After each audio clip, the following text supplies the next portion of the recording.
الحمد لله رب العالمين والصلاة والسلام على سيدنا محمد سيد الأولين والآخرين وعلى آله وأصحابه. فأعوذ بالله من الشيطان الرجيم. بسم الله الرحمن الرحيم. ألهاكم التكاثر حتى زرتم كلا سوف تعلمون كلا لو تعلمون علم اليقين لترون الجحيم ثم لترونها عين اليقين ثم لتسألن يومئذ عن النعيم.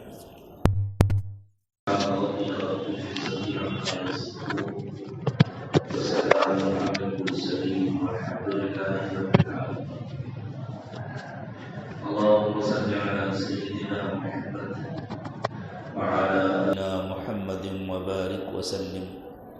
اللهم صل على سيدنا محمد وعلى آل سيدنا محمد وبارك وسلم. اللهم صل على سيدنا محمد وعلى آل سيدنا محمد وبارك وسلم. انسان کی عمر جیسے جیسے بڑھتی جاتی ہے، دنیا کے ساتھ اس کی دلچسپی بھی بڑھتی جاتی ہے.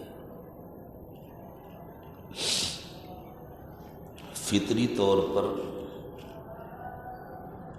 بچپن میں انسان موت سے ذرا دور ہوتا ہے عام حالات میں، اور جوانی ڈھلنے کے بعد موت قریب آ جاتی ہے. ویسے تو موت ہر وقت ہر ایک سے قریب ہے، لیکن پھر زندگی میں موت کے آثار کھلے آنکھوں نظر آنے لگتے ہیں.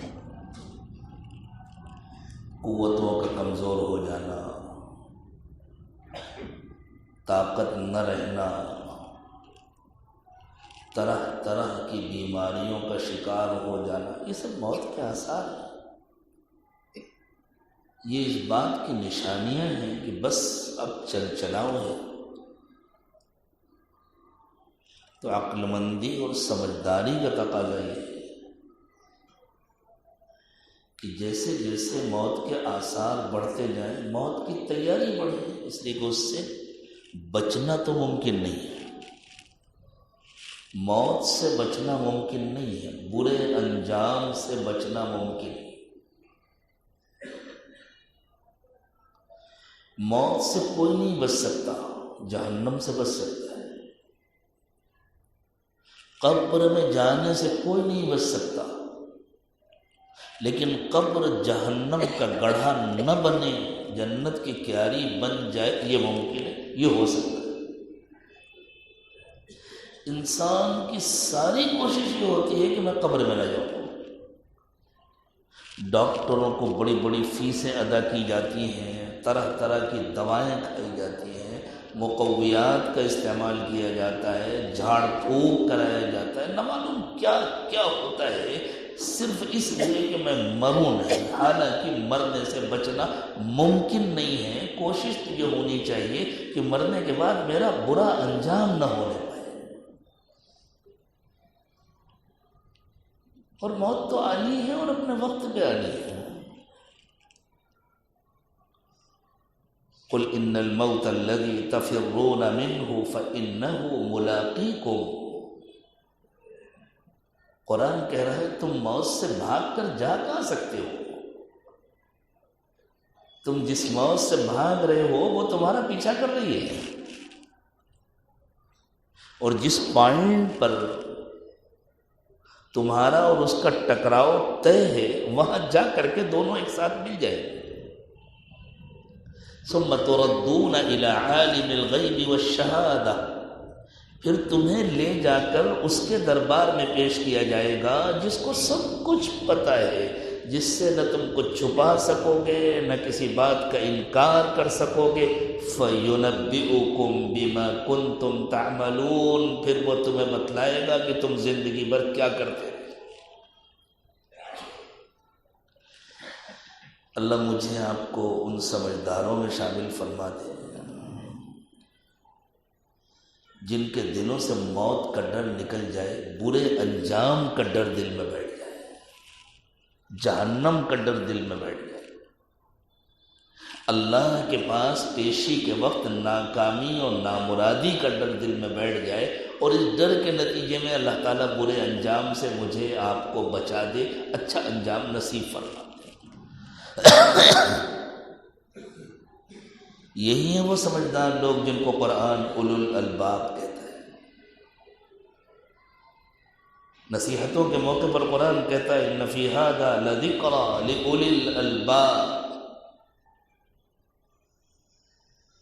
ان مضامین سے جو ناسمجھ ہیں ان کو تو مزہ آئے گا، واہ کیا بات کہی گئی، مکرر ارشاد فرمائے، بہت اچھا بیان ہوا، بہت عمدہ بات ہوئی، نفع نہیں ہوگا۔ اللہ نے فرمایا نفع صرف عقل مندوں کو ہوتا ہے، اور عقل مند وہ ہیں جن کی انجام پر نظر رہتی ہے۔ تو یہ بڑی عجیب بات ہے، عمر کے بڑھنے کے ساتھ ہم میں سے ہر ایک کی آخرت کی فکر بڑھنی چاہیے، لیکن عموماً اگر ایک مخصوص انداز کی تربیت نہ ملی، نفس کا تزکیہ نہ ہوا، اللہ کی محبت حاصل نہ ہوئی،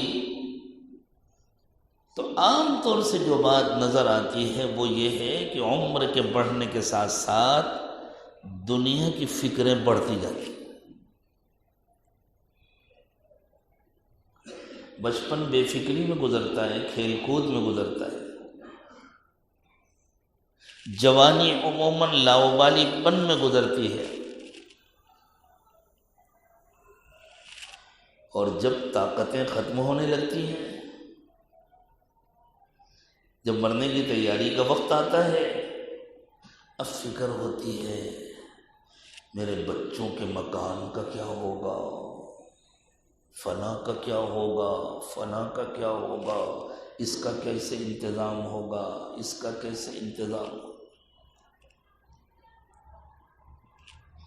یہ فکریں ایک حد تک ہوں،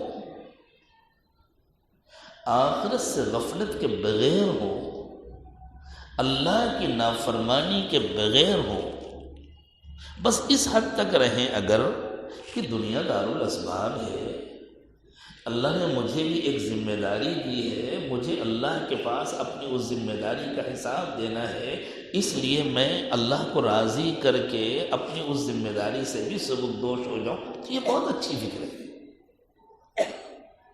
تو یہ قابل نکیر نہیں ہے۔ لیکن ان فکروں کا اتنا غلبہ کہ انسان اپنی آخرت بھول جائے، اللہ کو بھول جائے، حلال اور حرام کے فرقوں کو بھول جائے، اور ہر وقت اس کے ذہن پر اور دل و دماغ پر یہی سوال رہے فلاں کے لیے یہ کرنا ہے، فلاں کے لیے یہ کرنا ہے، فلاں کے لیے یہ کرنا ہے، حد درجے کی ناسمجھی ہے۔ اللہ اس ناسمجھی سے ہم سب کی حفاظت فرمائے، اور یہ ناسمجھی اصل میں آنکھوں پر پٹی بندھی ہونے کی وجہ سے ہوتی ہے، جب موت آتی ہے تو وہ پٹی کھل جاتی ہے۔ قرآن پاک نے کہا کہ مرنے کے بعد انسان کی نگاہیں تیز ہو جاتی ہیں، فَبَصَرُكَ الْيَوْمَ حَدِيدٌ، آج سارے پردے ہٹ گئے، پھر اسے وہ حقیقتیں نظر آتی ہیں جو دنیا میں نظر نہیں آتی تھیں۔ اللہ چاہتے ہیں کہ انسان کو ان حقیقتوں کا دنیا میں کھلے آنکھوں نظر نہ آنے کے باوجود نظر آنے سے زیادہ یقین ہو جائے۔ یہی تو اصل امتحان ہے۔ کہ اللہ چاہتے ہیں کہ آخرت کی حقیقتیں جو کھلے آنکھوں نہیں نظر آئیں گی، نہیں دکھائی جائیں گی کھلے آنکھوں، ایمان بالغیب مطلوب ہے، لیکن وہ اتنا مضبوط ہو، اتنا مضبوط ہو کہ آنکھ سے دیکھنے کے بعد کسی انسان کو جتنا یقین ہوتا ہے اس سے زیادہ یقین ہو جائے ان باتوں کا جن کی ہم کو اطلاع ملی ہے اللہ اور اللہ کے رسول صلی اللہ علیہ وسلم کے ذریعے۔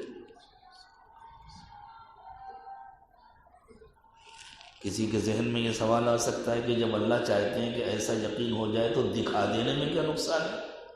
ایک بار دکھا دیں، آنکھ سے آدمی دیکھ لے، دیکھنے کے بعد تو یقین ہو ہی جاتا ہے۔ اللہ اس دنیا کو باقی بھی رکھنا چاہتے ہیں، اللہ نے اس دنیا کا سیٹ اپ ایسا بنایا ہے، اگر دکھا دیں گے دنیا اجڑ جائے گی،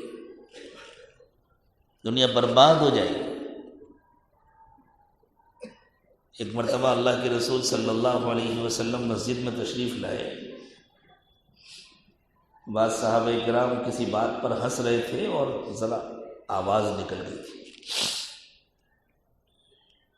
حضور اکرم صلی اللہ علیہ وسلم خود بھی بدمزاج نہیں تھے، بدمزاجی کو پسند بھی نہیں فرماتے تھے، آپ نہایت اعلیٰ اخلاق کے تھے۔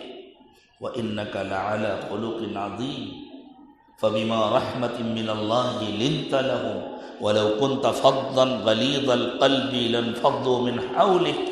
اللہ فرماتے ہیں یہ جو آپ کو ہم نے نرم مزاج عطا کیا ہے یہ ہماری خاص رحمت ہے۔ اگر آپ کے مزاج میں سختی ہوتی، اگر آپ بد اخلاق ہوتے، اگر آپ بد زبان ہوتے تو یہ سب آپ کو چھوڑ کر بھاگ گئے ہوتے۔ اس لیے اللہ کے نبی صلی اللہ علیہ وسلم کا عام طریقہ یہ تھا کہ اگر آپ اپنے کسی صحابی کو ہنستا ہوا دیکھتے تھے تو خوش ہوتے تھے اور دعا دیتے تھے، کہتے تھے اضحک اللہ سنک، اللہ ہمیشہ تمہیں ہنستا رکھے۔ لیکن کبھی کبھی آپ کو اللہ تعالیٰ کی جانب سے کچھ خاص مشاہدات کرائے جاتے تھے، پردے ہٹائے جاتے تھے، کچھ حقائق دکھائے جاتے تھے اور ان کا غلبہ ہوتا تھا۔ تو شاید ایسے ہی کوئی موقع تھا، ان مشاہدات کا غلبہ تھا، آپ مسجد میں تشریف لائے اور دیکھا کہ چند صحابہ کرام بیٹھ کر کچھ بات کر رہے ہیں اور ہنس رہے ہیں۔ آپ نے فرمایا مجھے جو معلوم ہے اگر تم کو بھی وہ معلوم ہو جائے، میں نے اپنی آنکھوں سے جو کچھ دیکھا ہے اگر تم بھی دیکھ لو تو تم لوگ ہنسی بھول جاؤ، رو رو کر تمہارا برا حال ہو جائے گا، تمہیں اپنے گھر اچھے نہ لگیں گے، اپنے بستر اچھے نہ لگیں گے، اپنی بیویاں اچھی نہ لگیں گی، ان کے ساتھ وقت گزارنا اچھا نہ لگے گا، تم روتے ہوئے گریبان چاک کر کے جنگلوں میں چلے جاؤ۔ یہ مصلحت ہے اللہ تعالیٰ کی کہ سب کچھ اللہ تعالیٰ دکھاتے نہیں ہیں، ورنہ دنیا اجڑ جائے گی، اور اللہ دنیا کو باقی رکھنا چاہتے ہیں، لیکن اللہ یہ چاہتے ہیں کہ انسان دیکھے بغیر خبر پر نظر سے زیادہ یقین پیدا کرے۔ نظر کے بعد جتنا یقین ہوتا ہے اس سے زیادہ اپنے دل میں خبر کا یقین پیدا کرے، اور اتنا سوچے اس کو، اللہ اور اس کے رسول کی بتلائی ہوئی باتوں کو اتنا سوچے کہ گویا اس کو دل کی آنکھوں سے سب کچھ نظر آ رہا ہے۔ ایک صحابی آئے اللہ کے رسول صلی اللہ علیہ وسلم کے پاس۔ حضور اکرم صلی اللہ علیہ وسلم کا طریقہ یہ تھا کہ عموماً آپ فجر کی نماز کے بعد صحابہ کرام کے درمیان بیٹھتے تھے، اشراق تک تو آپ اللہ کی یاد میں مصروف رہتے تھے، صحابہ بھی مصروف رہتے تھے۔ اشراق پڑھنے کے بعد پھر آپ صحابہ کرام سے گفتگو فرماتے تھے، وہ کوئی بہت لگی بندھی گفتگو نہیں ہوتی تھی۔ کبھی اگر آپ نے کوئی خواب دیکھا تو آپ اس کا تذکرہ فرماتے تھے، پھر اس کی تعبیر بھی بتلاتے تھے۔ کبھی کسی اور نے خواب دیکھا وہ پوچھتا تھا تو آپ اس کو سن کر اس کی تعبیر بیان فرماتے تھے۔ کبھی ایسے ہی آپ کوئی بات ارشاد فرماتے تھے، کبھی کسی سے کوئی سوال کرتے تھے۔ تو ایک صحابی سے اللہ کے نبی صلی اللہ علیہ وسلم نے سوال کیا، ایسا لگتا ہے ان کا چہرہ دیکھ کر، ان کے حالات دیکھ کر آپ نے کچھ محسوس کیا، اور پوچھا ہاں بھائی تم بتلاؤ تمہاری رات کیسی گزری؟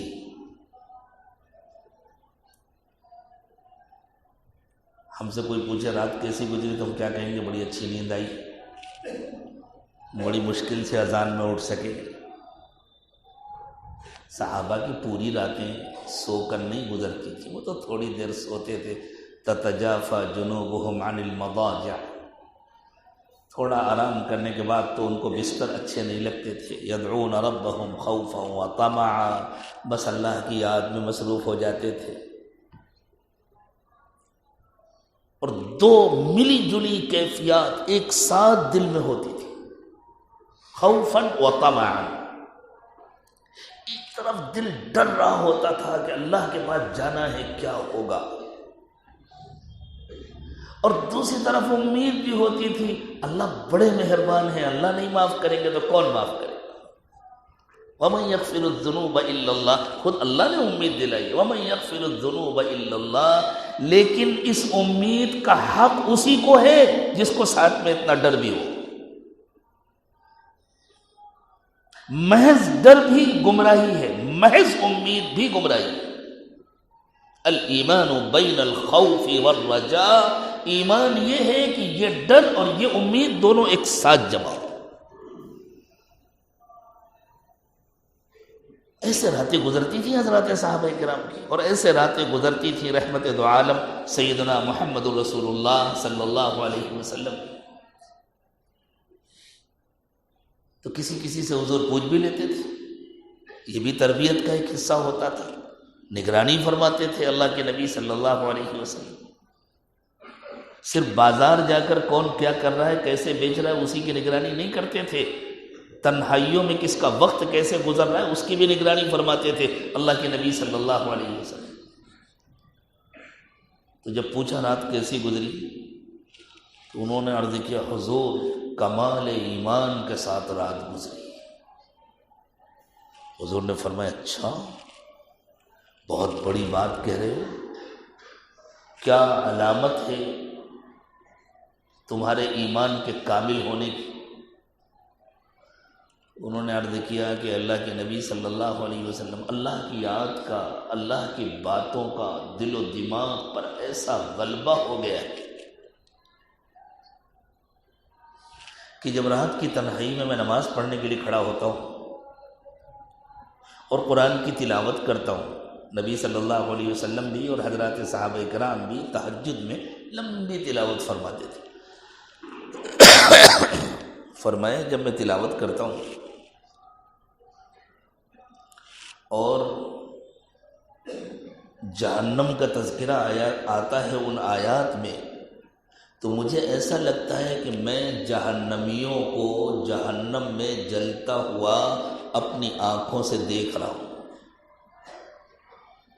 مجھے ایسا لگتا ہے کہ ان کے چیخنے چلانے کی آوازیں میرے کانوں میں آ رہی ہیں، اور جب قرآن پاک میں جنت کا تذکرہ آتا ہے تو مجھے ایسا لگتا ہے کہ جنت مجھے نظر آ رہی ہے، جنت کی نعمتیں مجھے نظر آ رہی ہیں، اور میں جنتیوں کو ان جنتوں میں چلتا پھرتا کھاتا پیتا مزے کرتا دیکھ رہا ہوں۔ اور حضور آخرت کی فکر ایسی غالب ہو گئی ہے کہ دنیا کی محبت تو دل سے بالکل نکل گئی ہے۔ اب میرے سامنے مٹی کا ڈھیر ہو یا سونے کا ڈھیر ہو، میرے لیے دونوں برابر ہیں، مجھے نہ اس سے کوئی دلچسپی ہے نہ اس سے کوئی دلچسپی۔ اللہ کے رسول صلی اللہ علیہ وسلم نے یوں نہیں فرمایا بہت بڑی بڑی باتیں کرنے لگے ہو، فرمایا اللہ نے تم کو ایک بڑی نعمت عطا فرمائی ہے، اس کی حفاظت کرو۔ کبھی کبھی شیطانی اثرات سے، نفس کے دھوکوں سے کیفیات چھن بھی جاتی، اس لیے اللہ کے نبی صلی اللہ علیہ وسلم نے فرمایا اللہ نے ایک بڑی نعمت عطا فرمائی ہے، اس کی حفاظت کرو۔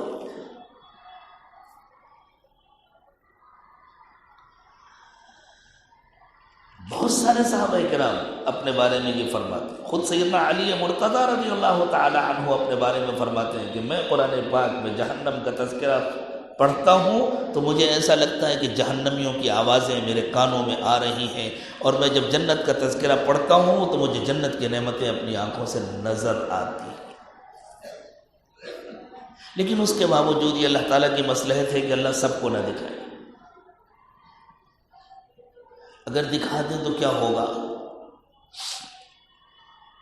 میں نے گزشتہ ملاقات میں ڈاکٹر نور احمد کی ایک کتاب کا تذکرہ کیا تھا، اور چونکہ تقریباً 30 سال پہلے میں نے پڑھی تھی، اس کے بعد سے میں تلاش کر رہا تھا، مل نہیں رہی تھی، چھوٹا سا کتاب چاہے، اللہ تعالیٰ جزائے خیر دے، کسی ساتھی نے لا کر دے دیا۔ اس میں انہوں نے ایک واقعہ لکھا ہے، وہ پڑوس کے ملک کے ایک میڈیکل کالج میں پروفیسر تھے، بہت دنوں تک بحیثیت ڈاکٹر سعودی عرب کے بعض علاقوں میں بھی وہ رہے، وہاں کے بھی انہوں نے حالات لکھے، تو اپنے کالج کے حالات لکھے، وہاں وہ بڑے پروفیسر تھے۔ ان کے دوست تھے، وہ بھی اسی کالج میں پروفیسر تھے اور ڈاکٹر تھے۔ ان دوست کے خسر صاحب ان کے ہاں آئے ہوئے تھے، غالباً یہ لاہور کا کوئی کالج تھا، اور وہ حاجی صاحب جو تشریف لائے ہوئے تھے وہ غالباً کراچی کے تھے۔ ہوا یہ تھا کہ ایک محترمہ تھی جو بڑی نیک اور متقی تھیں، ایک دینی مدرسے کی ذمہ دار تھیں، وہ بیمار ہو گئی تھیں اور ان کے ہاسپٹل میں بھرتی تھی۔ مجھے تھوڑا سا شبہ ہو رہا ہے کہ یہ واقعہ لاہور کا ہے یا کراچی کا ہے۔ وہ داخل تھی، ان کا علاج ہو رہا تھا، اور وہ حاجی صاحب جن کا میں تذکرہ کر رہا ہوں، ان کے دوست کے خصوص صاحب، وہ ان کے علاج کے اخراجات برداشت کر رہے تھے۔ کچھ عرصے کے بعد ان محترمہ کا انتقال ہو گیا، تو وہ حاجی صاحب تشریف لائے، قبرستان گئے، وہاں جا کر انہوں نے ایصال ثواب کیا، اور جب واپس آئے اپنے داماد کے گھر تو آ کر کہنے لگے اللہ کا شکر ہے میں وہاں گیا تھا، میں نے ان کی قبر پر مراقبہ کیا اور مجھے ان کی حالت بہت اچھی نظر آئی، بہت دل خوش ہوا، اللہ کا شکر ہے ان کا انجام بہت اچھا ہوا، ان کا قبر کا حال بہت اچھا ہے۔ دوسرے دن پھر وہ گئے وہاں، جب وہاں سے واپس آئے تو ان کا رو رو کر برا حال تھا، بس رو رہے تھے اور استغفار پڑھ رہے تھے، رو رہے تھے اور استغفار پڑھ رہے تھے، نہ کچھ کھا رہے تھے نہ پی رہے تھے، کئی وقت گزر گئے، بالکل کمزور ہو گئے، لیکن کھانے کی طرف دیکھنے کو تیار نہیں۔ تو ان کے داماد نے ڈاکٹر نور احمد سے کہا کہ ڈاکٹر صاحب، یہ ڈاکٹر نور احمد صاحب بڑے نیک و متقی آدمی تھے، ان سے کہا کہ ڈاکٹر صاحب میرے خسر صاحب کا ایسا حال ہے، کچھ سمجھ میں نہیں آ رہا، میں تو ان سے زیادہ کچھ کہہ نہیں سکتا، ہمارا ایسا نازک رشتہ ہے، آپ تشریف لے چلیں، ذرا ان سے بات کریں کہ کچھ کھائے پیے۔ ڈاکٹر صاحب کہتے ہیں کہ میں گیا اور میں نے جا کر کے ان سے کہا کہ کیا ہوا آپ کو ایسا؟ تو انہوں نے کہا کہ بھائی حضرت مولانا احمد علی لاہوری رحمۃ اللہ علیہ نے مجھ کو کشف القبور کا ایک عمل سکھایا تھا کہ کسی کی قبر پر جا کر وہ عمل کیا جائے تو پتہ چل جاتا ہے کہ اندر کا کیا حال ہے۔ میں نے وہی عمل کیا تھا ان خاتون کے لیے، تو مجھے ماشاءاللہ بہت اچھا حال نظر آیا، دوسرے دن بھی میں نے وہی عمل کیا، پھر بہت اچھا حال نظر آیا۔ تو مجھے خیال آیا کہ لاؤ بقیہ قبرستان کا کیا حال ہے، میں ایک نظر ڈالوں۔ کہتے ہیں میں نے وہ عمل کیا اور جو نظر ڈالا تو سوائے 3 قبروں کے ساری قبریں آگ سے بھری ہوئی تھی۔ ہم سب کو قبروں میں جانا، ہمارے محل، ہماری کوٹھیاں، ہمارے مکانات، ہماری گاڑیاں، ہمارا کاروبار، ہمارا بینک بیلنس کچھ بھی ساتھ نہیں جائے گا۔ ہماری قبر ہمارے پیسوں کی وجہ سے جنت کی کیاری نہیں بنے گی، ہماری قبر ہمارے اعمال اور ہمارے ایمان کے ذریعے جنت کی کیاری بنے گی۔ تو یوں کہتے ہیں اور پھر کہا کہ وہ ایسی آگ تھی اور مردے ایسا تڑپ رہے تھے اور ایسا چیخ رہے تھے، چلا رہے تھے کہ جب سے میں واپس آیا ہوں بس ہر وقت وہی خیال چھایا ہوا ہے، میں کیسے کچھ کھا سکتا ہوں، میں کیسے کچھ پی سکتا ہوں، بس میں اللہ سے دعا کر رہا ہوں، استغفار کر رہا ہوں اپنے لیے بھی کہ اللہ اس انجام سے مجھے بچا دیجیے، اور ان کے لیے بھی کہ اللہ ان سب کو معاف کر دیجیے، ان کا یہ عذاب ختم کر دیجیے، ان کی یہ مصیبت ختم کر دیجیے۔ اور اسی حال میں 2-3 دن کے بعد ان حاجی صاحب کا انتقال ہو گیا۔ سب کو اگر اللہ تعالیٰ دکھا دیں تو کیا حال ہوگا؟ اللہ کے نبی صلی اللہ علیہ وسلم نے خود ارشاد فرمایا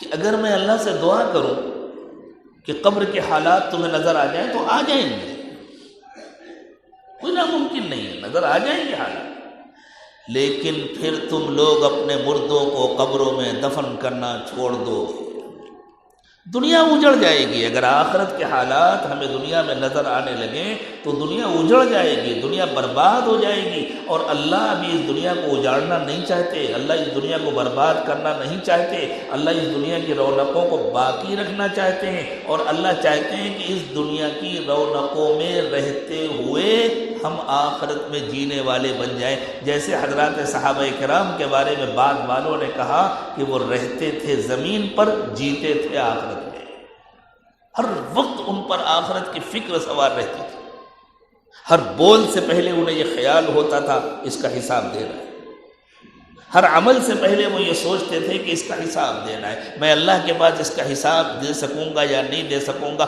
پہلے تولتے تھے پھر بولتے تھے، پہلے سوچتے تھے سمجھتے تھے پھر کوئی کام کرتے تھے۔ لیکن عام حال انسان کا وہی ہے، عمر بڑھتی جاتی ہے اور دنیا سے دلچسپی بڑھتی جاتی ہے۔ انبیاء کرام علیہم الصلاۃ کی محنتوں کا حاصل یہ ہے کہ عمر کے ساتھ ساتھ آخرت سے دلچسپی بڑھتی جائے۔ یہ نعمت اگر حاصل نہیں ہوئی تو بڑا نقصان ہے، اور یہ نعمت حاصل ہو گئی تو اللہ کا بڑا کرم ہے، بڑا فضل ہے، اللہ تعالیٰ اس کی حفاظت فرمائے۔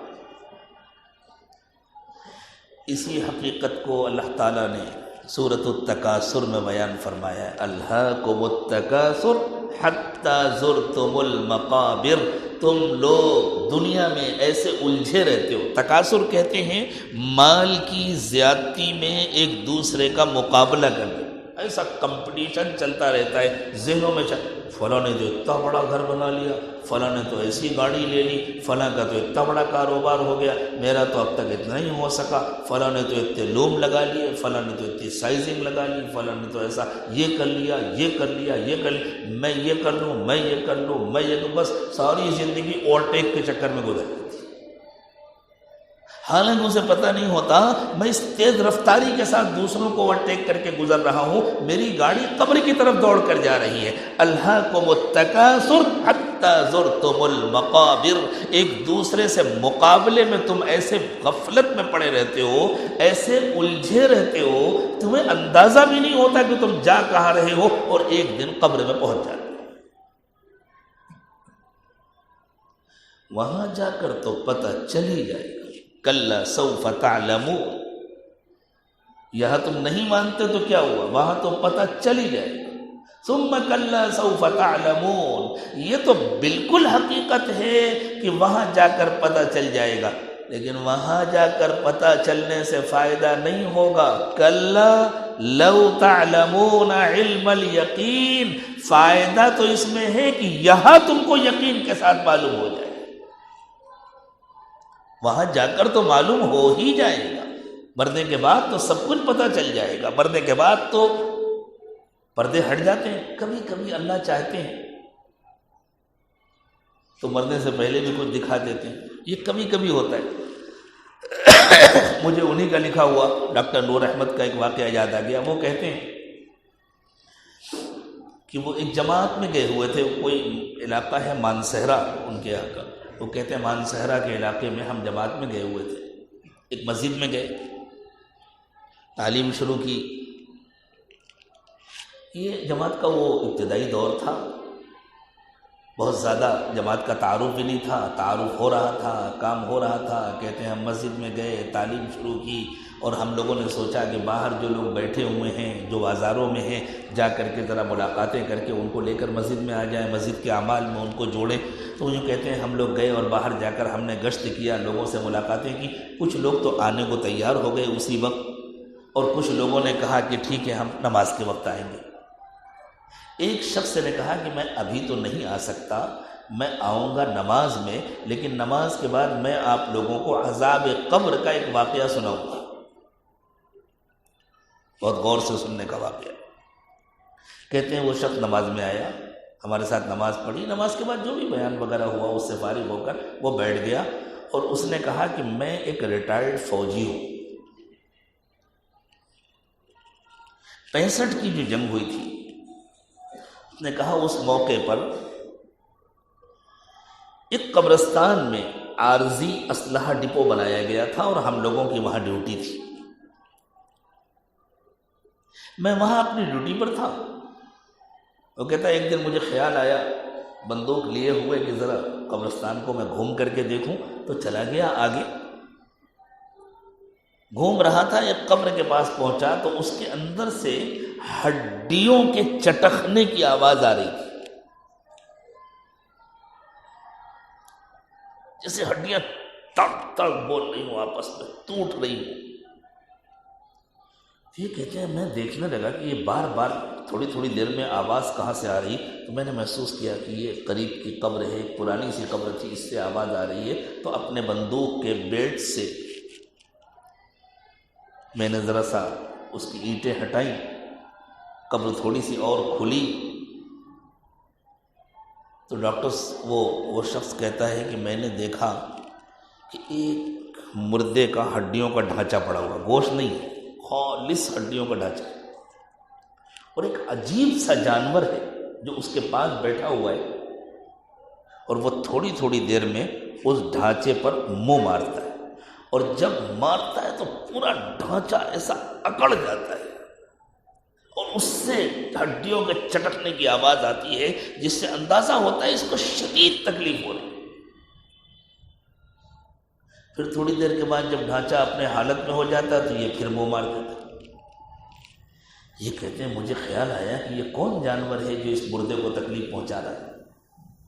اس وقت تک اس بیچارے کو اندازہ نہیں تھا کہ یہ قبر کے حالات ہوتے ہیں، یہ کوئی اور دنیا ہے۔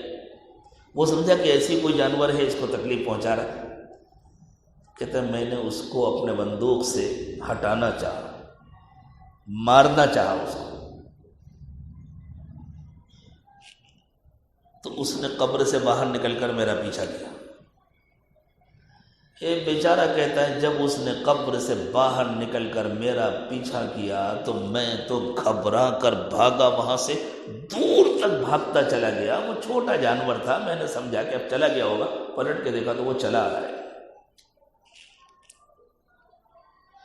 اب یہ شخص کہتا ہے کہ میرے سمجھ میں نہیں آیا کہ میں کیا کروں۔ سامنے ایک تالاب تھا، بڑا تالاب تھا پانی کا، میں جا کے تالاب میں کود گیا اور ذرا گہرے پانی میں چلا گیا۔ میں نے دیکھا کہ وہ جانور آیا تو تالاب کے اندر تو آیا نہیں، تالاب کے باہر آ کر بیٹھا، اور بیٹھنے کے بعد اس نے تالاب میں کنارے پر اپنا منہ ڈالا اور منہ ڈال کے نکالا اور واپس چلا گیا۔ وہ ادھر واپس گیا اور ادھر پورے تالاب کا پانی بری طرح کھولنا شروع ہو گیا، پورا پانی کھولنا۔ اور وہ کہتا ہے میرے پیروں میں ایسی جلن شروع ہو گئی، ایسی شدید جلن شروع ہو گئی کہ میرے لیے برداشت کرنا آسان نہیں تھا۔ جب میں نے دیکھا کہ وہ مصیبت چلی گئی ہے، وہ واپس پھر اسی قبر میں چلا گیا، تو میں باہر نکلا،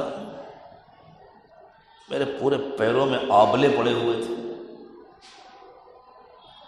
مجھے فوجی اسپتال بھیج دیا گیا، وہاں میرا علاج ہوا، لیکن کسی طرح فائدہ نہیں ہو رہا تھا۔ میرا گوشت سڑنے لگا اور اس سے مردے جیسی بدبو آنے لگی۔ آخر سرکاری خرچ پر مجھے امریکہ بھیجا گیا، وہاں میرا علاج ہوا، لیکن وہاں بھی مجھے کوئی فائدہ نہیں ہوا۔ اب میں پینشن پر ہوں، اور اس نے دکھایا دونوں پیروں میں پٹیاں بندھی ہوئی ہیں، نے کہا بس مجھے آپ لوگوں کو یہ واقعہ سنانا تھا، یہ عذاب قبر کا واقعہ میں نے اپنی آنکھوں سے دیکھا ہے، اور اب تو الحمدللہ وہ کتاب مجھے دوبارہ مل گئی ہے، نیٹ پر بھی ہے اور مجھے اصل کتاب بھی مل گئی ہے، ڈاکٹر صاحب نے خود یہ واقعہ ہے۔ تو اللہ تعالیٰ کبھی کبھی چاہتے ہیں تو نمونے دکھا دیتے ہیں تاکہ انسانوں کی آنکھیں کھل جائیں، لیکن اللہ نے ان حالات پر پردے ڈالے ہوئے ہیں، جب موت کا وقت آتا ہے تو پردے ہٹ جاتے ہیں۔ بسا اوقات مرنے سے کچھ پہلے پردے ہٹ جاتے ہیں۔ ایک اور واقعہ میں انہی کا آپ کو سناتا ہوں۔ وہ کہتے ہیں ایک مریض جو فالج کا مریض تھا، اسے دیکھنے کے لیے مجھے بلایا گیا، میں گیا، اس سے جا کر بات کرنے لگا تو وہ کسی بات کا جواب نہیں دے رہا۔ میں اس سے کہہ رہا ہوں ذرا آنکھ کھولو، ذرا اپنا نام بتاؤ۔ جو کہتے ہیں مجھے اچانک خیال آیا کہ کہیں ایسا تو نہیں، علماء کہتے ہیں کہ مرنے کے بعد سب کی زبان عربی ہوگی، کہیں ایسا تو نہیں کہ یہ برزخ کے حالات اس کے شروع ہو گئے ہوں اور انتقال کا وقت قریب ہو اور اس کی زبان بدل گئی ہو۔ کہتے ہیں میں نے اس سے عربی میں پوچھا تمہارا نام کیا ہے، تو اس نے نام بتا دیا۔ میں نے عربی میں کہا ذرا منہ کھولو، تو اس نے منہ کھول دیا، اور تھوڑی دیر کے بعد اس کا انتقال ہو گیا۔ کہتے ہیں میں نے لوگوں سے پوچھا کہ اس کو عربی آتی تھی، کہنے کہ ڈاکٹر صاحب آپ کمال کرتے ہیں، یہ دیہاتی بندہ ہے، اس کو اردو بھی نہیں آتی تھی، عربی کا تو سوال نہیں۔ لیکن جیسے ہمارے موبائل میں لینگویج چینج کی جاتی ہے نا، لینگویج چینج کر دو تو پورا سسٹم بدل جاتا ہے، زبان بدل جاتی ہے، ایسی اللہ تعالیٰ کی طرف سے بدل دی جائے گی زبان۔ یہ کبھی کبھی نمونے اللہ تعالیٰ دکھاتے ہیں تاکہ ہم کو آخرت کا یقین ہو جائے۔ قرآن کہتا ہے وہاں جانے کے بعد، مرنے کے بعد تو تمہیں یقین ہو ہی جائے گا۔ کلا لو تعلمون علم الیقین، لیکن اس یقین سے فائدہ نہیں ہوگا اگر تمہیں اس دنیا میں رہتے ہوئے یقین کی حد تک علم ہو جائے، ایسا علم ہو جائے۔ صرف اتنا نہیں، معلوم ہے قبر میں عذاب ہوتا ہے، معلوم ہے قبر میں نعمتیں ملتی ہیں، معلوم ہے قبر میں یا تو جہنم کی کھڑکی کھلتی ہے یا جنت کی کھڑکی کھلتی ہے یا تو تکلیف ہوتی ہے، اتنا معلوم ہونے سے کام نہیں ہوتا۔ یہ علم یقین کی حد تک پہنچ جائے، دیکھنے کے بعد جتنا یقین ہوتا ہے اس سے زیادہ یقین ہو جائے، اس کے لیے بہت اللہ کو یاد کرنا پڑتا ہے، اس کے لیے بہت زیادہ آخرت کو سوچنا پڑتا ہے، اس کے لیے کسی کی صحبت میں رہنا ہوتا ہے، اس کے لیے اپنی تربیت اور اپنی اصلاح کی فکر کرنی ہوتی ہے، اس کی کوشش کرنی ہوتی ہے، کسی کی نگرانی کی ضرورت ہوتی ہے، تب جا کر اللہ تعالیٰ یہ نعمت عطا فرماتے ہیں۔ تو اللہ فرماتے ہیں وہاں جا کر تو سب کو پتہ چل جائے گا، کامیاب وہ ہے جس کو یہاں رہتے ہوئے یقین کی حد تک معلوم ہو۔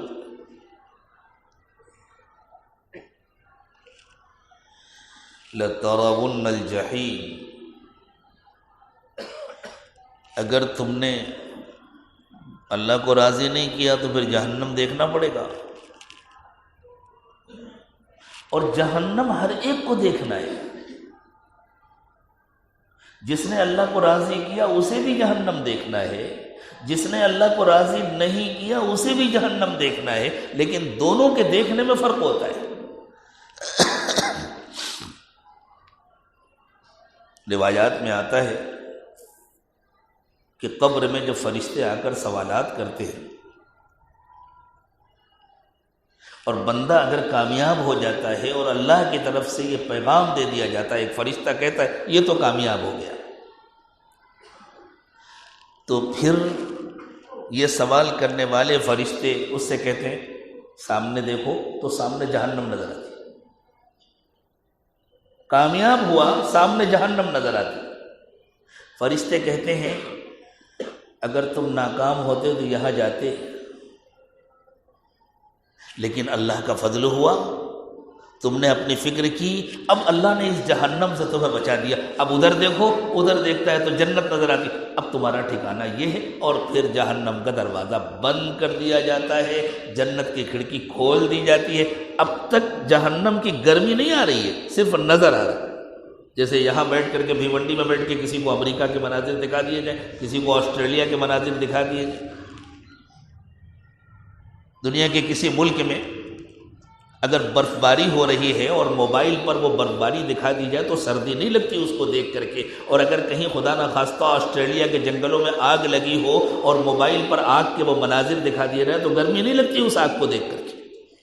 اسی طرح اسے جہنم دکھائی جائے گی لیکن جہنم کی گرمی نہیں لگے گی، جہنم کی تپش نہیں ہوگی، لیکن وہ جہنم کو دیکھے گا اور اس سے کہا جائے گا اب اللہ نے تم کو اس سے بچا دیا، اور پھر جنت دکھائی جائے گی اور جنت کی کھڑکی کھول دی جائے گی، جنت کی تازی تازی ٹھنڈی ٹھنڈی ہوا آنی شروع ہو جائے گی۔ اور اگر بندہ یا بندی ناکام ہو گئے، جواب نہیں دے سکا، تو پہلے جنت دکھائی جاتی، یہ دیکھو یہاں جاتے تم، اگر زندگی بنا کر آئے ہوتے، اگر کامیاب ہو جاتے، اگر تم نے فکر کر لی ہوتی آخرت کی تو یہاں جاتے، لیکن تم نے اپنے آپ کو اس سے محروم کر لیا، اب اس کا دروازہ تمہارے لیے ہمیشہ کے لیے بند کیا جاتا ہے، اب یہ ہے تمہارا ٹھکانہ۔ اور یہ کہنے کے بعد جہنم کی کھڑکی کھولی جاتی ہے، ایسی کھولی جاتی ہے کہ اس سے گرم گرم ہوائیں اور لپٹیں آنی شروع ہو جاتی ہیں، اور یہ قیامت تک آتی رہے۔ اس لیے دیکھنا تو سب کو ہے،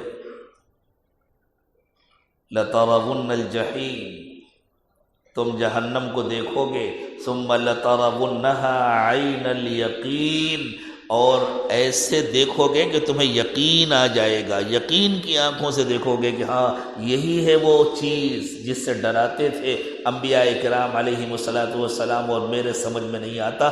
ثم لتسألن یومئذ عن النعیم، پھر تم سے اس دن ایک ایک نعمت کے بارے میں سوال کیا جائے گا۔ ہمارا عجیب حال ہے، ہمیں جو نعمتیں حاصل ہیں ہم ان کو اپنا حق سمجھتے ہیں، اسی لیے کوئی کم ہو جائے تو شکایت ہوتی ہے، پتہ نہیں کیا ہو گیا، ہم سے کون سا گناہ ہو گیا کہ فلاں تکلیف آ گئی، فلاں مصیبت آ گئی۔ یہ اس کا ہی خیال ہوتا ہے جو نعمتوں کو اپنا حق سمجھتا ہے، اور جو نعمتوں کو اپنا حق نہیں سمجھتا، اللہ کا فضل سمجھتا ہے، وہ تو مصیبت پر کہتا ہے اللہ کی نعمت تھی، اللہ نے واپس لے لیا۔ ہم بھی اللہ کے ہیں، جس دن اللہ چاہیں گے ہمیں بھی واپس لے لیں گے۔ الذین اذا اصابتهم مصیبہ قالوا انا للہ وانا الیہ راجعون اولئک علیہم صلوات من ربہم ورحمہ۔ اللہ فرماتے ہیں اللہ کی رحمتوں کے حقدار یہ لوگ ہوتے ہیں جو اللہ کی نعمتوں کو اپنا حق نہیں سمجھتے، اللہ کی نعمتوں کو اللہ کا فضل سمجھتے اور یوں سمجھتے ہیں ہم تو اس قابل نہیں ہیں، لیکن یہ اللہ کا احسان ہے، اللہ کا کرم ہے، یہ نعمتیں اللہ نے ہمیں عطا فرمائی، لیکن ہاں ان نعمتوں کو ہم نے کیسے استعمال کیا اس کا حساب تو ہوگا، ہر لقمے کا حساب ہوگا، پانی کے ہر قطرے کا حساب ہوگا، نیند کے ہر سیکنڈ کا حساب ہوگا۔ اتنے آرام کی نیند آتی تھی تم کو، کتنے بندے تھے جو راتیں تڑپ تڑپ کر گزار دیتے تھے، گولیاں کھاتے تھے، نیند نہیں آتی تھی، تمہیں تکیے پر سر رکھتے ہی نیند آ جاتی تھی۔ اللہ کی اس نعمت کا حساب ہوگا۔ اللہ نے صحت عطا فرمائی، طاقت عطا فرمائی، دولت عطا فرمائی، بال بچے عطا فرمائے، رشتہ دار عطا فرمائے، رہنے کے لیے گھر عطا فرمایا، کھانے پینے کا سامان دیا، سواریاں دی، ساری نعمتوں کا حساب ہوگا، پوری زندگی کا حساب ہوگا، زندگی کی ایک ایک نعمت کا حساب ہوگا۔ ثم لتسألن یومئذ عن النعیم، جن نعمتوں کو جمع کرنے میں تم اللہ کی نافرمانی کرتے ہو، ان نعمتوں کا اللہ کے پاس جا کر حساب دے سکو۔ جب انسان کو یقین ہو جاتا ہے تو انسان دنیا سے دستبردار نہیں ہو جاتا، دنیا چھوڑ دینا نہیں سکھایا اللہ کے نبی صلی اللہ علیہ وسلم نے۔ آپ نے صاف صاف ارشاد فرمایا لا رہبانیت فی الاسلام، اسلام دنیا چھوڑنے کی تعلیم نہیں دیتا، اسلام دنیا سے دل لگانے سے منع کرتا ہے۔ اللہ کی نعمتوں کو استعمال کرو، لیکن اللہ کی نعمت سمجھ کر استعمال کرو، اللہ کے بعد حساب دینا ہے اس کی تیاری کے ساتھ استعمال کرو، چھوڑ کر مت بھاگو۔ جب انسان سلوک طے کرنا شروع کرتا ہے تو یہ جذبہ پیدا ہوتا ہے میں سب کچھ چھوڑ دوں۔ مجھے یاد ہے کافی عرصہ پہلے کی بات ہے، قندھار سے ایک ڈاکٹر صاحب کا میل آیا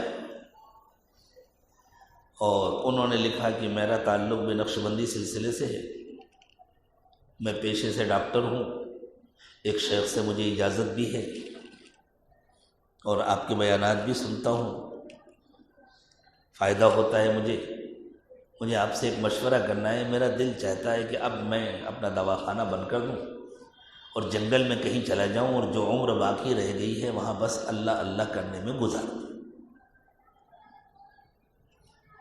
میں نے ان کو لکھا کہ ڈاکٹر صاحب یہ چھوٹا مجاہدہ ہے جس کو آپ پسند کر رہے ہیں، اللہ تعالیٰ آپ سے بڑا مجاہدہ چاہتے ہیں، پریکٹس جاری رکھنا، بال بچوں کے ساتھ رہنا، گھر میں رہنا، اور پھر اللہ کو یاد کرنا، اللہ کی نافرمانی سے بچنا، بندوں کے حقوق بھی ادا کرنا، اللہ کا حق بھی ادا کرنا، اللہ کی عبادت کا حق ادا کرنا، یہ بڑا مجاہدہ ہے۔ یہ نفس کا دھوکہ ہے، وہ آپ کو بڑے مجاہدے سے ہٹا کر کے چھوٹے مجاہدے کی طرف لے جا رہا ہے۔ اس لیے میری رائے یہ ہے کہ آپ جو کر رہے ہیں وہ کرتے رہیں اور معمولات کی خوب پابندی کریں، خود بھی اللہ کو خوب یاد کریں اور دوسروں کو بھی اللہ سے جوڑیں۔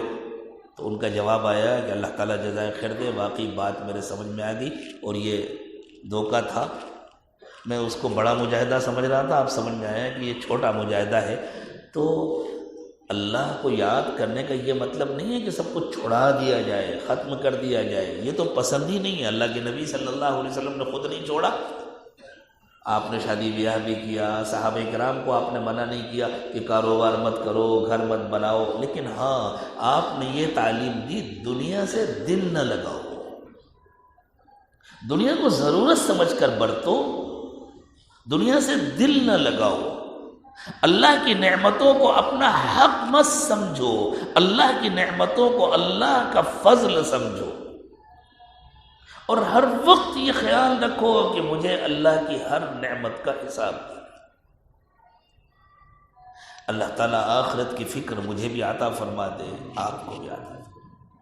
اس چھوٹی سی صورت میں اللہ تعالیٰ نے مکمل گویا انسانی زندگی کی تصویر کھینچ دی ہے کہ ایک عام انسان، ایک غافل انسان کا کیا حال ہوتا ہے، اور اس غفلت سے نکلنے کا راستہ بھی بتلا دیا ہے۔ اس غفلت سے نکلنے کا راستہ یہ ہے کہ تمہارے دل میں آخرت کا یقین ایسا ہو جائے کہ گویا تم نے سب کچھ دیکھ لیا ہے۔ اب کیسے حاصل ہو یہ یقین وہ تم فیصلہ کرو۔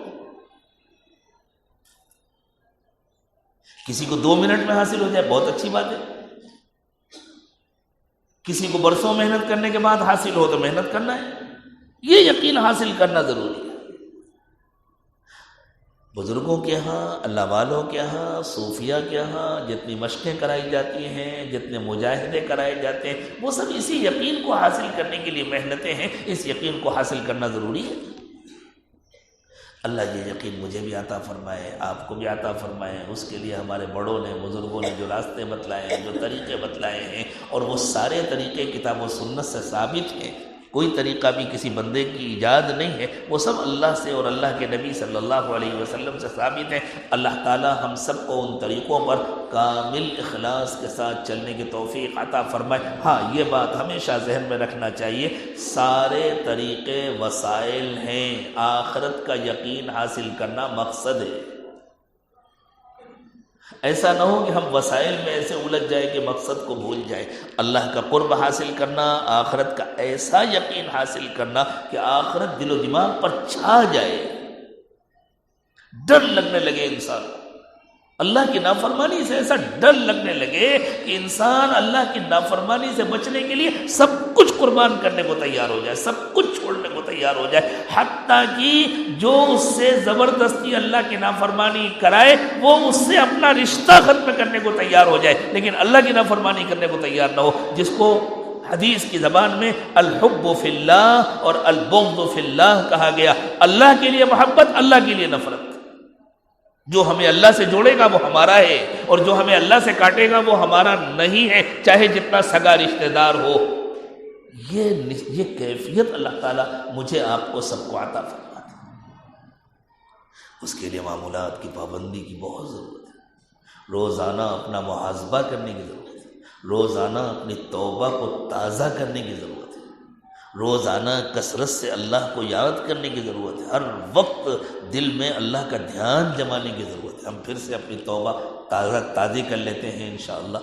توبہ کے ان کلمات کو ساتھ ساتھ پڑھ لیں۔ بسم اللہ الرحمن الرحیم، لا الہ الا اللہ محمد الرسول اللہ صلی اللہ علیہ وسلم، آمنت باللہ وملائکتہ وکتبہ ورسلہ والیوم الآخر والقدر خیرہ وشرہ من اللہ تعالی والبعث بعد الموت آمنت باللہ کما هو بأسمائه وصفاته وقبلت جميع أحكامه أشهد أن لا إله إلا الله وأشهد أن محمدا عبده ورسوله أستغفر الله ربي من كل ذنب وأتوب إليه برحمتك يا أرحم الراحمين۔ اللہ تعالیٰ ہماری توبہ کو قبول فرما لے، اللہ ٹوٹنے سے اس کی حفاظت فرمائے۔ دعا سے پہلے تھوڑی دیر مراقبہ کر لیں، آنکھیں بند کر لیں، سر کو جھکا لیں۔ دنیا اور دنیا میں جو کچھ ہے اس سب سے ہٹ کٹ کر اللہ کی یاد میں کھو جائیں۔ یہ نیت کریں کہ اللہ کی رحمت آ رہی ہے، میرے دل میں سما رہی ہے، میرے دل سے گناہوں کو دھو رہی ہے، اور میرا دل کہہ رہا ہے اللہ اللہ اللہ۔ زبان سے اللہ اللہ نہ کہیں، بس یہ نیت کریں کہ دل اللہ اللہ کہہ رہا ہے، میں سن رہا ہوں۔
لا الہ الا اللہ محمد رسول اللہ صلی اللہ علیہ وسلم۔ دعا فرمانے سبحان ربی العلی العلی الوہاب اللہم صلی علی سیدنا محمد وعلى آل سيدنا محمد وبارك وسلم۔ ربنا ظلمنا أنفسنا وإن لم تغفر لنا وترحمنا لنكونن من الخاسرين۔ پروردگار عالم، ہم آپ کے عاجز اور کمزور بندے ہیں، ہمارے حال پر رحم فرما دیجیے۔ اللہ سر سے پیر تک گناہوں میں ڈوبے ہوئے اقراری مجرم ہے اللہ اقراری مجرم ہے اللہ۔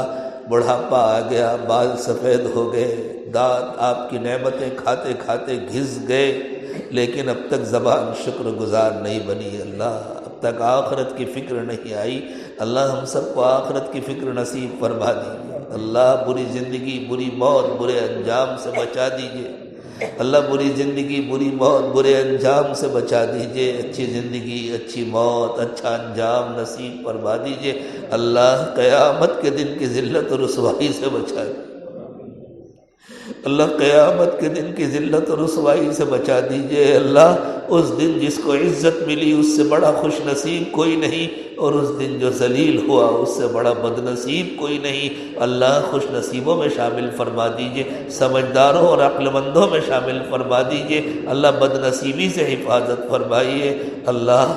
اللہ تمام گناہوں کا اقرار کرتے ہیں، کسی گناہ کا انکار نہیں کر سکتے اللہ۔ دن کے اجالے میں بھی گناہ کیے ہیں، رات کے اندھیرے میں بھی گناہ کیے ہیں، مجمع میں بھی گناہ کیے ہیں، تنہائیوں میں بھی گناہ کیے ہیں اللہ۔ اقراری مجرم ہیں، دربار میں حاضر ہیں، پیارے اللہ معاف فرما دیجئے اللہ۔ سارے گناہوں کو معاف فرما دیجئے اللہ، سب کو معاف فرما دیجئے اللہ۔ نگاہوں کو پاک کر دیجئے، دلوں کو صاف کر دیجئے، سینوں کو اپنی محبت سے لبریز فرمائیے اللہ۔ ہماری ہڈی ہڈی بوٹی بوٹی میں اپنی محبت پیدا فرما دیجئے اللہ۔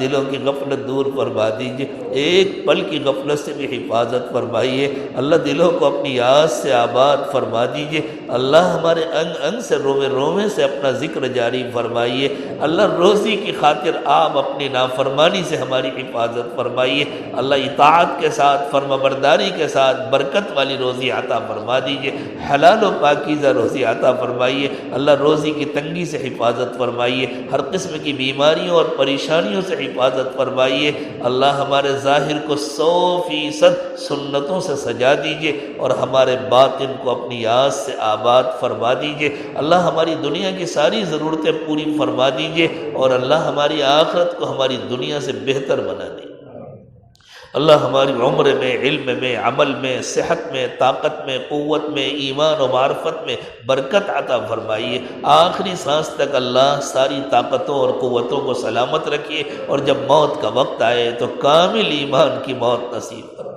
اللہ کامل ایمان کی موت نصیب فرمائیے، اللہ حادثے کی موت سے حفاظت فرمائیے، غفلت کی موت سے حفاظت فرمائیے، کفر کی موت سے حفاظت فرمائیے، اللہ کامل ایمان والی موت نصیب فرمائیے اور اللہ ہمارے تمام بڑوں کی، بزرگوں کی، اکابر کی، مشائخ کی حفاظت فرمائیے، ان کی عمروں میں برکت عطا فرمائیے، ہمارے سروں پر ان کا سایہ شفقت دیر تک قائم و دائم رکھیے اور اللہ جو آپ کو پیارے ہو چکے، جو ایمان کے ساتھ اس دنیا سے جا چکے، اللہ سب کی مغفرت فرما دیجیے، آپ نے جن کی مغفرت فرما دی ان سب کو اپنے قرب کے اعلیٰ درجات نصیب فرما دیجیے، اللہ اس پورے مجمع پر ایک محبت کی نظر ڈال دیجیے، اللہ ایک محبت کی نظر ڈال دیجئے، اللہ ہمارے دلوں کی سیاہی اور ظلمت دور فرما دیجئے، اللہ دلوں کو روشن کر دیجئے، اللہ دلوں کو روشن کر دیجئے، اللہ ہمیں نہیں معلوم آپ کے یہاں ام الکتاب میں ہمارا کیا انجام لکھا ہے،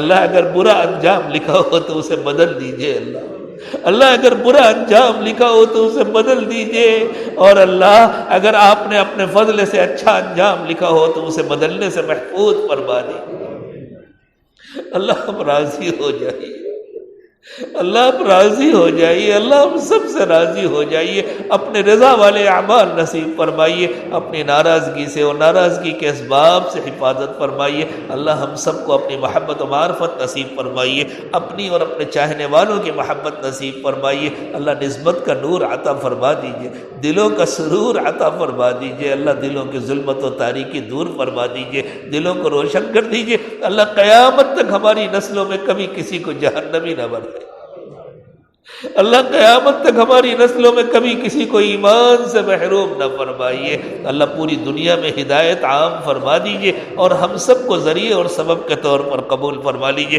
اللہ دین کے جتنے کام ہو رہے ہیں، جتنے دین کے شعبے ہیں، ان میں جتنے کام کرنے والے، اللہ سارے کاموں کو قبول فرمائیے، کام کرنے والوں کو قبول فرمائیے، سب کو کامل اخلاص نصیب فرمائیے، آپس میں جوڑ پیدا فرمائیے، آپس کے توڑ سے اور آپس کے انتشار سے حفاظت فرمائیے، اللہ سب کے دلوں کی جائز تمنائیں اور مرادیں پوری فرما دیجیے، وصلی اللہ تعالی علی خیر خلقہ محمد وعلی آلہ واصحابہ اجمعین برحمتک یا ارحم الراحمین۔